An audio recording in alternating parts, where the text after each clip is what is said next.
स्वागत है आपका हिमाचल फास्ट एक्सप्रेस में। देखिए, इस वक्त मैं खड़ा हूँ जिला मंडी और जिला हमीरपुर की सीमा पर। और मैं फिर से बता रहा हूँ कि मेरे पीछे आप ये पुल देख रहे हैं, इसका आधा पोर्शन पड़ता है सरकाघाट विधानसभा में और कुछ पोर्शन पड़ जाता है आपके पास हमीरपुर में। इस तरफ ये जिला हमीरपुर आ जाता है और ये आपके पास यहाँ पे जिला मंडी आ जाता है। और यहाँ पर खड़े होने का एक बड़ा विशेष कारण हमारा यही है कि प्रकृति का संरक्षण कैसे किया जाए। अब प्रकृति का संरक्षण कैसे होगा जब इतनी इतनी खड्डों का जो है चैनलाइजेशन जब नहीं होता है। और ये चैनलाइजेशन ना होके जो भूमि कटान है, जब भी बाढ़ आती है उससे कहीं ना कहीं भूमि कटान होता है और भूमि कटान से हालात जो है बदतर बन जाते हैं। अब मेरे सामने यहाँ पे देखिए कि यहाँ पर ये सिरखड्ड के पास एक पानी की पाइपलाइन जा रही है और इसी के साथ आपके पास देखो कि एक रिटेल वॉर थी, वो भी बाढ़ से जो है वो नीचे की तरफ धंस गई। और आगे मेरे सामने आप देख पा रहे हैं वहां पे चैनलाइजेशन किया, परंतु खड्डे किस तरफ हमारी बह रही हैं ये एक बड़ा विशेष कारण बना हुआ। और आने जाने वाले लोगों को और साथ के अगर आप घर देखेंगे, इन घरों के लिए पूरी तरह से जो है वो खतरा बना हुआ है।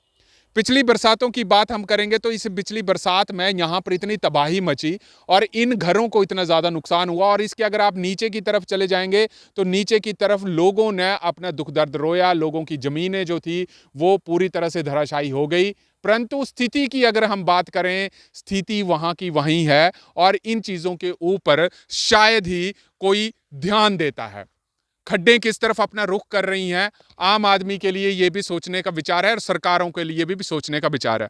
अब जिस जगह पर मैं खड़ा हूं मैं आपको बता दूं कि यहाँ पर देखिए किस हिसाब से जो है वो कटान हो रहा है। कुछ पत्थरों की भी यहाँ से अवैध ट्रैक्टर जो हैं वो खनन यहाँ पे करते हैं। यहाँ पर ट्रैक्टरों से पत्थर उठाने का जो काम है वो रात को चलता है। और यहाँ पर देखिए ये सड़कें, आप यहाँ पर देखिए ये ट्रैक्टर जो है यहाँ से ही जाते हैं। आप देखिए यहाँ से ये ट्रैक्टर यहाँ पे इस पुल के नीचे से जो है वो ट्रैक्टर ही जाते हैं।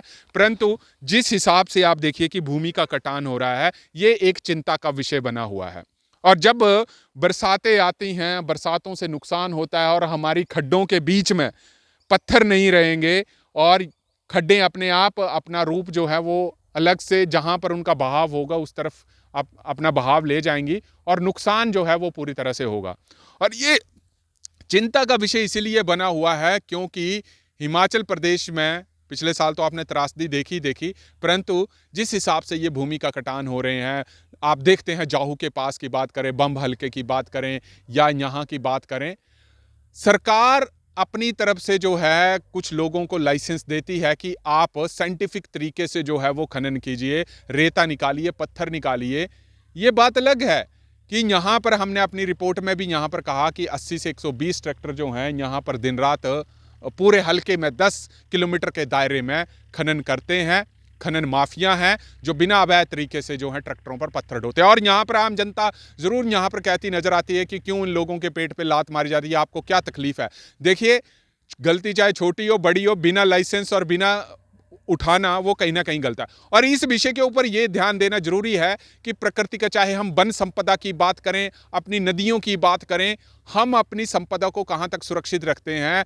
सर्दियों के गर्मियों के मौसम में देखो जंगल के जंगल जल रहे हैं, पर आम आदमी को क्या फर्क पड़ रहा है। नदियों के बहाव किस तरफ जा रहे हैं, परंतु आम आदमी को क्या फर्क पड़ रहा है। शायद फर्क उन लोगों को पड़ रहा है जिनकी जमीनों का जो है वो कटान, ये नदियां जो है वो निगल गई और नदियों से अब देखिए यहां पर ये भूमि जो है यहां से लेके यहां तक पूरी भूमि जो है ये कटान के ऊपर बैठी है। हालांकि अगली बार जब ये बाढ़ आएगी तो बाढ़ से भी इस क्षेत्र की तरफ आगे की तरफ जो है वो बढ़ते रहेंगे, कटान आगे की तरफ बढ़ता रहेगा और इन घरों के लिए भी आने वाले समय में खतरा जरूर बन जाएगा। क्योंकि पिछले साल की बात करें, जब 2023 में जब बाढ़ आई थी तो हमने इस क्षेत्र का मुआयना किया था, लोगों का रो रो कर बुरा हाल था क्योंकि उनकी जमीन जो है वो जायदाद बह चुकी थी। और इन खनन माफिया और इन रेत बजरी ढोने वाले ट्रैक्टरों से शायद आम आदमी का लड़ने का बात अलग है, क्योंकि इनके सर पर भी किसी ना किसी का जो है वो साया है।